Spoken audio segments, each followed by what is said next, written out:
Class 7-এর একটি বাচ্চাকে দেখি 10 থেকে 12 কেজি ওজনের ব্যাগ, ভিতরে বই, স্কুল থেকে এসে রাত 1টা পর্যন্ত হোমওয়ার্ক করে এবং আবার 7টায় সেই বাচ্চা স্কুলে যায়।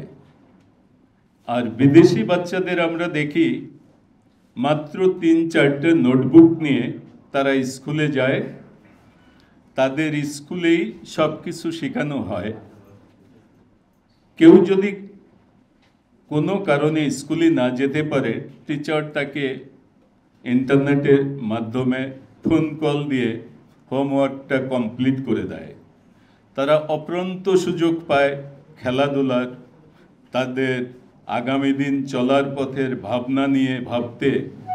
আর আমরা আমাদের জাতিকে আমরা অনেক বড় বড় কথা বলি, কিন্তু এই প্ল্যান আমাদের কারণেই।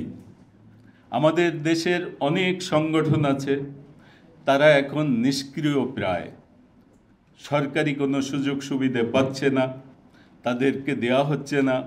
নামে মাত্র সোশ্যাল ওয়েলফেয়ার কিছু অর্থ দিলেও আয়ের চেয়ে মানে যে গ্রান্ট দেয় তার চেয়ে খরচ বেশি হয়ে যায় ওই প্রসেস ফলো করতে, যে কারণে সরকারি সহযোগিতা কোনো প্রতিষ্ঠানই পাচ্ছে না। আমার মনে হয় শুধু কচিকণ্ঠের আসর নয়, সকল সংগঠনকে সম্মিলিতভাবে এগিয়ে আসতে হবে। যারা দায়িত্বে আছেন, যারা আসবেন, যারা ছিলেন, কেউ এই দায়িত্ব পালন করবেন না। এটাই আমার মনে হয়। আমি যে কথা বলছি অনেক অপ্রিয় কথা হলেও এটা সত্য। আমি কচিকণ্ঠের আসর শুধু নয়, সারা বিশ্বের সকল শিশু নাগরিকের পক্ষ থেকে আমরা সোচ্চার এবং নিন্দা জানাচ্ছি গাজা, ইউক্রেন। আপনারা অনেকেই জানেন, সাংবাদিক ভাইয়েরা দেখেন, লক্ষ লক্ষ শিশুকে মেরে ফেলা হচ্ছে।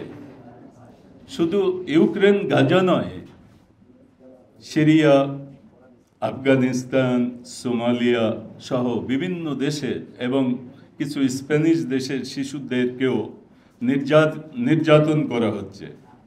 তারা আজ ভয়াবহ বিপদে আছে।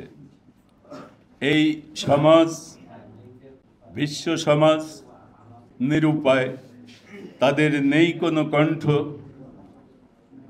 এই যুদ্ধ বন্ধের কোনো সংজ্ঞা তাদের হাতে নেই।